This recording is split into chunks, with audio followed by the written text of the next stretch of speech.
Japan entered the 20th century in a period of transition. A country which had isolated itself from the outside world was being reborn as a leading world power. It was opening to the world and hastened to catch up with its backlog in all the most important spheres of industry, such as shipbuilding, aviation, and engineering. Foreign specialists were invited to train Japanese engineers, and the Japanese themselves started traveling and studying technical novelties.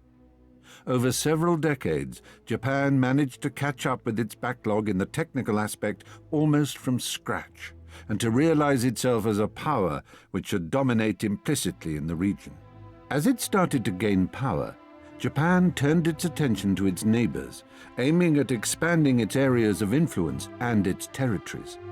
Thus, in 1879, the Ryukyu state located on Okinawa Island was annexed, and in 1894, Japan fought a war with China, as a result of which Japan gained the island of Taiwan.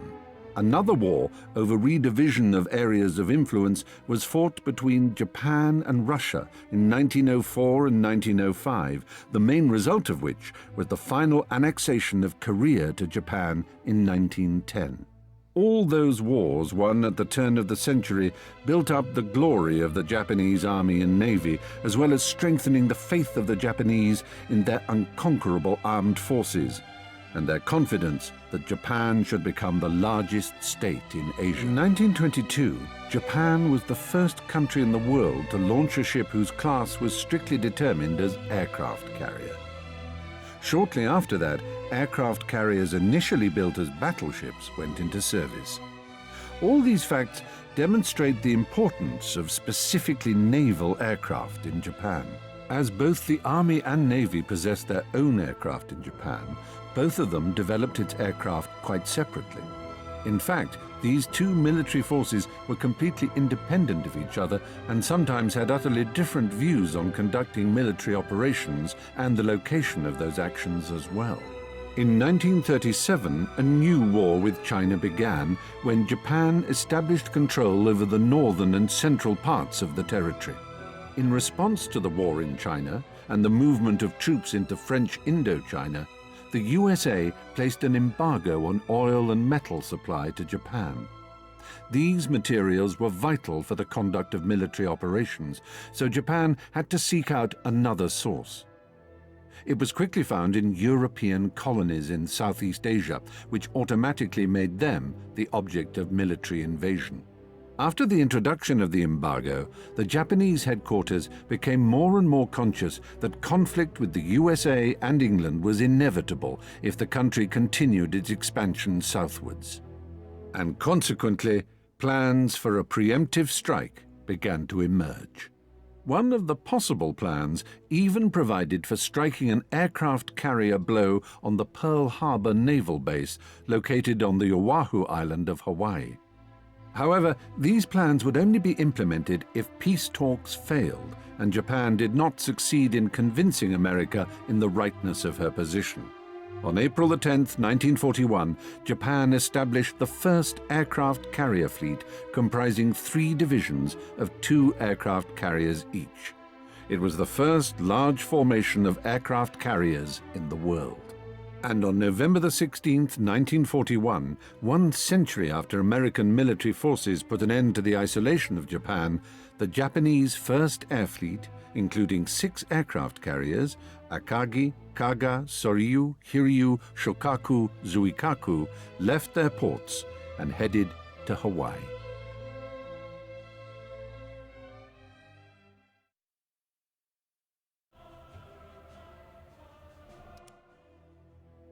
Japanese forces estimated results of the attack on Pearl Harbor to be phenomenal. They achieved complete surprise, and according to pilots' reports, several ships and a large number of aircraft were destroyed. American forces in the Pacific suffered shattering losses. Several battleships, the pride of both sides' navies, were destroyed. Japan implemented an unprecedentedly bold plan. 6 aircraft carriers came almost close to the naval base of the enemy, attacked it suddenly, and achieved complete success in their attack. It was the real triumph for the Japanese Navy. Besides success in Pearl Harbor, the Japanese forces managed to occupy a small island of Wake, which was located in the middle of the Pacific Ocean and had a runway defended by a small marine garrison. Though not without losses among warships, the island's defense was overwhelmed and the landing troops freely landed on its territory. In January 1942, Japan landed its forces in Burma, the Dutch East Indies, New Guinea, and Solomon Islands. On February the 15th, it surrounded 130,000 soldiers during the Battle of Singapore. And in May, the rest of American and English forces yielded themselves in the Philippines. Occupation of all these territories was stipulated by the General Plan before the beginning of the war. Therefore, all subsequent military actions were conducted by Japan in accordance with new plans which were developed after the beginning of the war. Inspired by success of the first months of war, the Japanese considered that they could act on the offensive in utterly different divisions simultaneously. And then the Japanese needed to seize Port Moresby, the major stronghold of the Allies, which was both the way to Australia and the last bulwark of the Allies in the region.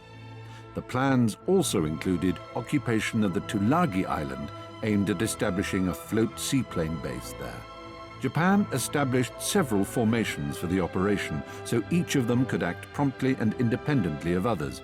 This tactic, as they believed, allowed them to fulfill several tasks simultaneously. The 5th Aircraft Carrier Division was assigned for the operation. It comprised Zuikaku and Shokaku aircraft carriers, which were to protect the landing force by the aircraft. The Battle of the Coral Sea became the first serious test for the Japanese aircraft carrier navy, as it was the case when Japanese aircraft carriers met American ones. And the Japanese undoubtedly called this battle their victory.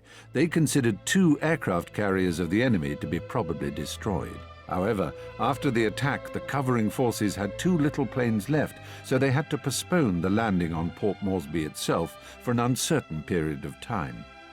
However, Tulagi Island was occupied, which strengthened the position of the Japanese on the Solomon Islands. The seizure of Port Moresby was considered an army operation, and the Navy was preparing another operation at the same time aimed at luring and destroying the rest of the American aircraft carriers. Now, after the Battle of the Coral Sea, the Americans were likely to have fewer aircraft carriers left, which made fulfillment of this task easier. Seizure of a military base on the Midway Atoll was to become a bait for the Americans. The Japanese reckoned that the enemy could not allow the loss of this strategic point and would surely answer the challenge, where there would be an armada of aircraft carriers and battleships waiting for the enemy. At the same time, the Navy was conducting an operation of landing on the Aleutian Islands, which were to become another pivot in the war against the Allies, which Japan was waging on many fronts simultaneously. In early June 1942, a huge Japanese fleet comprising over 70 ships and 4 aircraft carriers, Hiryu, Kaga, Soryu, Akagi, moved out towards the Midway Atoll. The Battle of Midway did not appear a complete defeat for the Americans, but it did destroy all the 4 Japanese aircraft carriers, including Hiryu. During the battle, the Japanese repelled all the first attacks, but only the 2 last attacks turned out to be decisive for the battle. The Japanese tactics of conducting operations fell short, and now the Japanese had to reconsider it. However, Japan had successfully landed on the Aleutian Islands, and it was time now to fortify the positions on the occupied territories by turning them not only into fortresses, but also into big airfield junctions. Besides, after the battle, several American aircraft carriers were also damaged, so the Americans suffered great losses, which demonstrated to the Japanese that the enemy would not be able to act on the offensive actively for some time. An airfield under construction on the Guadalcanal Island was to become one of the bases which would allow the Japanese to consolidate firmly their positions on the Solomon Islands. However, the Americans learnt of that construction and landed troops on the island. They seized the airfield without a blow and commenced proceeding with its building up. The Japanese could not conceive that the Americans could fortify their position there, so the army landing troops were supposed to throw them back to the sea without any problem. Unfortunately for the Japanese, they underestimated the enemy forces and failed to dislodge the enemy by their first attacks. The battles on Guadalcanal and around the island grew into a prolonged military campaign.